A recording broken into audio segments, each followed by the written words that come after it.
Advice from a Caterpillar. The Caterpillar and Alice looked at each other for some time in silence. At last the Caterpillar took the hookah out of its mouth and addressed her in a languid, sleepy voice. "Who are you?" said the Caterpillar. This was not an encouraging opening for a conversation. Alice replied, rather shyly, I hardly know, sir, just at present. At least I know who I was when I got up this morning, but I think I must have been changed several times since then." "What do you mean by that?" said the Caterpillar sternly. "Explain yourself." "I can't explain myself, I'm afraid, sir," said Alice, "because I'm not myself, you see." "I don't see," said the Caterpillar. "I'm afraid I can't put it more clearly," Alice replied very politely, "for I can't understand it myself to begin with, and being so many different sizes in a day is very confusing." "It isn't," said the Caterpillar. "Well, perhaps you haven't found it so yet," said Alice, "but when you have to turn into a chrysalis, you will some day, you know, and then after that into a butterfly, I should think you'll feel it a little queer, won't you?" "Not a bit," said the Caterpillar. "Well, perhaps your feelings may be different," said Alice. "All I know is, it would feel very queer to me." "You?" said the Caterpillar contemptuously. "Who are you?" Which brought them back again to the beginning of the conversation. Alice felt a little irritated at the Caterpillar's making such very short remarks, and she drew herself up and said very gravely, "I think you ought to tell me who you are first." "Why?" said the Caterpillar. Here was another puzzling question, and as Alice could not think of any good reason, and as the Caterpillar seemed to be in a very unpleasant state of mind, she turned away. "Come back," the Caterpillar called after her. "I've something important to say." This sounded promising, certainly. Alice turned and came back again. "Keep your temper," said the Caterpillar. "Is that all?" said Alice, swallowing down her anger as well as she could. "No," said the Caterpillar. Alice thought she might as well wait, as she had nothing else to do, and perhaps, after all, it might tell her something worth hearing.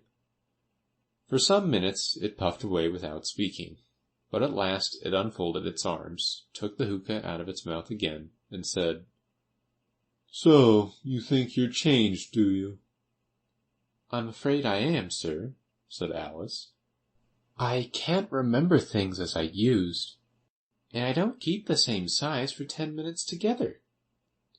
"Can't remember what things?" said the Caterpillar. "Well, I've tried to say, 'How doth the little busy bee,' but it all came different," Alice replied in a very melancholy voice. "Repeat, 'You are old, Father William,'" said the Caterpillar. Alice folded her hands and began. "You are old, Father William," the young man said, "and your hair has become very white, and yet you incessantly stand on your head. Do you think, at your age, it is right?" "In my youth," Father William replied to his son, "I feared it might injure the brain, but now that I'm perfectly sure I have none, why, I do it again and again." "You are old," said the youth, "as I mentioned before, and have grown most uncommonly fat. Yet you turned a back somersault in at the door. Pray, what is the reason of that?" "In my youth," said the sage, as he shook his grey locks, "I kept all my limbs very supple.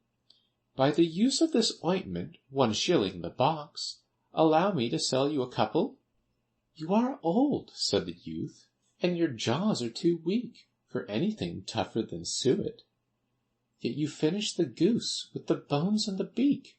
Pray, how did you manage to do it?" "In my youth," said his father, "I took to the law, and argued each case with my wife, and the muscular strength which it gave to my jaw has lasted the rest of my life." "You are old," said the youth. "One would hardly suppose that your eye was as steady as ever, yet you balanced an eel on the end of your nose. What made you so awfully clever?" "I have answered 3 questions, and that is enough," said his father. "Don't give yourself airs. Do you think I can listen all day to such stuff? Be off, or I'll kick you downstairs."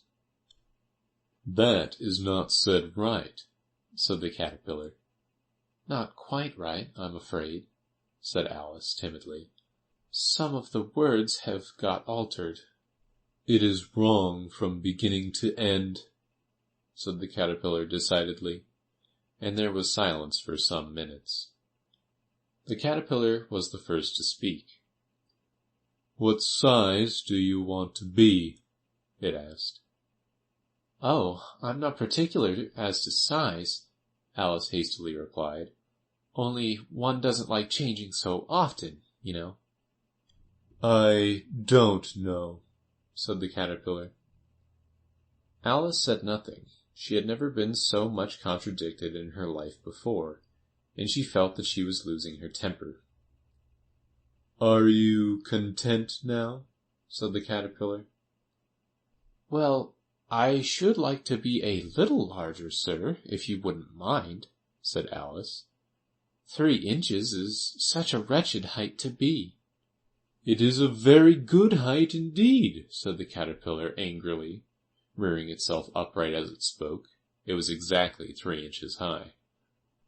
"But I'm not used to it," pleaded poor Alice in a piteous tone, and she thought of herself, "I wish the creatures wouldn't be so easily offended."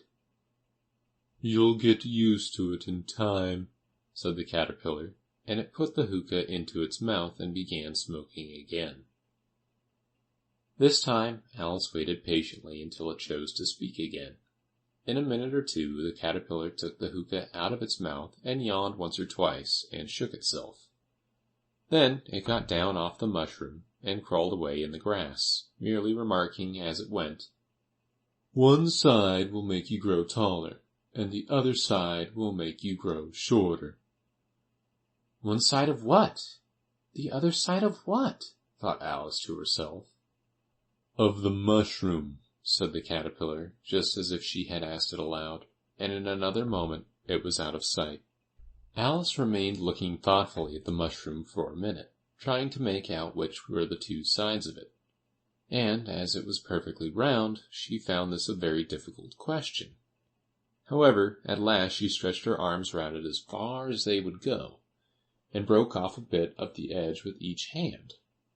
"And now which is which?" she said to herself, and nibbled a little of the right-hand bit to try the effect. The next moment she felt a violent blow underneath her chin. It had struck her foot. She was a good deal frightened by this very sudden change, but she felt that there was no time to be lost, as she was shrinking rapidly, so she set to work at once to eat some of the other bit. Her chin was pressed so closely against her foot that there was hardly room to open her mouth. But she did it at last, and managed to swallow a morsel of the left-hand bit. "Come, my head's free at last," said Alice in a tone of delight, which changed into alarm in another moment, when she found that her shoulders were nowhere to be found. All she could see when she looked down was an immense length of neck, which seemed to rise like a stalk out of a sea of green leaves that lay far below her. "What can all that green stuff be?" said Alice. "And where have my shoulders got to? And oh, my poor hands! How is it I can't see you?" She was moving them about as she spoke, but no result seemed to follow, except a little shaking among the distant green leaves. As there seemed to be no chance of getting her hands up to her head, she tried to get her head down to them, and was delighted to find that her neck would bend about easily in any direction, like a serpent. She had just succeeded in curving it down into a graceful zigzag, and was going to dive in among the leaves, which she found to be nothing but the tops of the trees under which she had been wandering, when a sharp hiss made her draw back in a hurry. A large pigeon had flown into her face, and was beating her violently with its wings. "Serpent!" screamed the pigeon. "I'm not a serpent," said Alice indignantly. "Let me alone."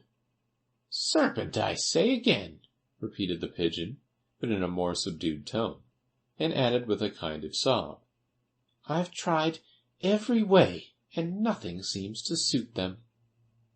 "I haven't the least idea what you're talking about," said Alice. "I've tried the roots of trees, and I've tried banks, and I've tried hedges," the pigeon went on, without attending to her. "But those serpents, there's no pleasing them." Alice was more and more puzzled, but she thought there was no use in saying anything more till the pigeon had finished. "As if it wasn't trouble enough hatching the eggs," said the pigeon.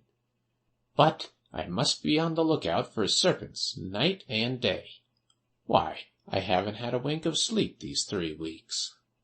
"I'm very sorry you've been annoyed," said Alice, who was beginning to see its meaning. "And just as I'd taken the highest tree in the wood," continued the pigeon, raising its voice to a shriek, "and just as I was thinking I should be free of them at last, they must needs come wriggling down from the sky. Ugh, serpent!" "But I'm not a serpent, I tell you," said Alice. I'm a... "Well, what are you?" said the pigeon. "I can see you're trying to invent something." I'm a little girl," said Alice, rather doubtfully, as she remembered the number of changes she had gone through that day. "A likely story indeed," said the pigeon in a tone of the deepest contempt. "I've seen a good many little girls in my time, but never one with such a neck as that. No, no. You're a serpent, and there's no use denying it. I suppose you'll be telling me next that you never tasted an egg." "I have tasted eggs, certainly," said Alice, who was a very truthful child. "But little girls eat eggs quite as much as serpents do, you know." "I don't believe it," said the pigeon. "But if they do, why then they're a kind of serpent. That's all I can say." This was such a new idea to Alice that she was quite silent for a minute or two, which gave the pigeon the opportunity of adding, "You're looking for eggs. I know that well enough. And what does it matter to me whether you're a little girl or a serpent?" "It matters a good deal to me," said Alice hastily. "But I'm not looking for eggs, as it happens. And if I was, I shouldn't want yours. I don't like them raw." "Well, be off then," said the pigeon in a sulky tone, as it settled down again into its nest. Alice crouched down among the trees as well as she could, for her neck kept getting entangled among the branches, and every now and then she had to stop and untwist it. After a while she remembered that she still held the pieces of mushroom in her hands, and she set to work very carefully, nibbling first at one and then the other, and growing sometimes taller and sometimes shorter, until she had succeeded in bringing herself down to her usual height. It was so long since she had been anything near the right size that it felt quite strange at first, but she got used to it in a few minutes and began talking to herself as usual. "Come, there's half my plan done now. How puzzling all these changes are! I'm never sure what I'm going to be from one minute to another. However, I've got back to my right size. The next thing is to get into that beautiful garden. How is that to be done, I wonder?" As she said this, she came suddenly upon an open place, with a little house in it about 4 feet high. "Whoever lives there," thought Alice, "it'll never do to come upon them this size. Why, I should frighten them out of their wits."